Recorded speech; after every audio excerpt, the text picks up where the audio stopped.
नमस्कार. आज आपण भरली शिमला मिरचीचा प्रकार दुसरा पाहणार आहोत. तर यासाठी आपल्याला लागणार आहे बेसन.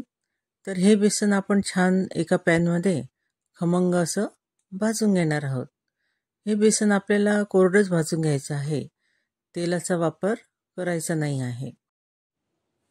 बेसन भाजून घेतल्यामुळे पदार्थाला अतिशय चांगली चव येते, खमंग असं ते पदार्थ आपला लागतो आणि त्याचबरोबर शिजायलाही आपल्याला कमी वेळ लागतो.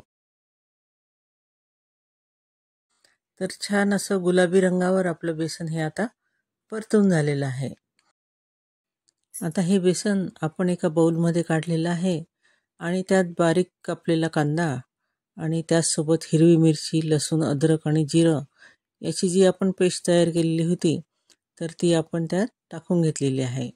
त्यानंतर आपण त्यात थोडा अर्धा चमचा गरम मसाला टाकलेला आहे, मीठ, हिंग,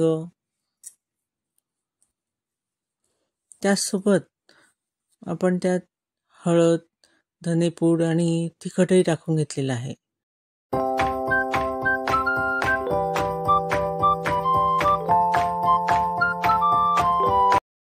त्याचसोबत आपण थोडी आमचूर पावडरही त्यामध्ये टाकलेली आहे आणि बारीक कापलेली कोथिंबीर आणि 2 चमचे तेल आपण यात टाकून घेणार आहोत आणि अगदी कमी पाण्यामध्ये आपल्याला हा गोळा तयार करायचा आहे.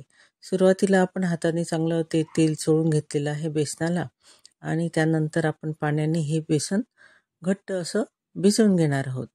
म्हणजे खूप जास्त आपल्याला ते पातळ करायचं नाही आहे. पहिलेच आपण ते बेसन भाजल्यामुळे आपल्याला फार कमी वेळ ही भाजी करण्याला लागणार आहे.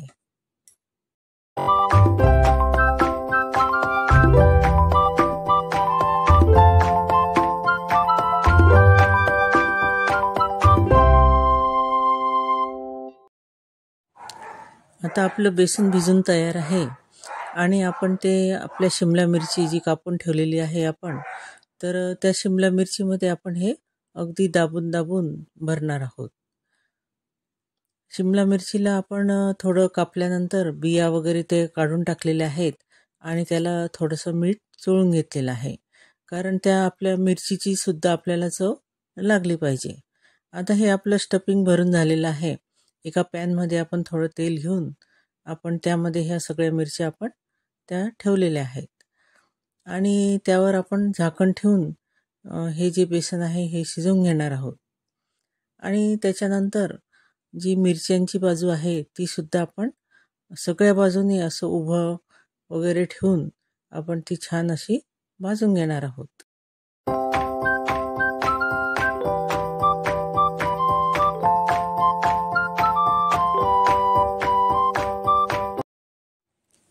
आपण पाहू शकता की बेसन हे आता आपलं शिजलेलं आहे आणि मिरचीची बाजू सुद्धा अशी खमंग अशी तयार झालेली आहे. आपण थोडी त्याला वाफ काढून आता आपली ही मिरची ही तयारच आहे. तर ती एका भांड्यामध्ये काढून आणि त्याच्यावर कोथिंबीर आणि लिंबू ठेवून आपण ती सर्व करणार आहोत. माझी ही अशी रेसिपी तुम्हाला आवडली असेल तर नक्की लाईक करा, शेअर करा आणि कमेंट करायला विसरू नका. तसंच माझ्या चॅनलला सबस्क्राईब करा आणि बेल आयकॉनचं बटन नक्की दाबा. त्यामुळे तुम्हाला नवीन रेसिपीजचे नोटिफिकेशन मिळू शकेल. धन्यवाद.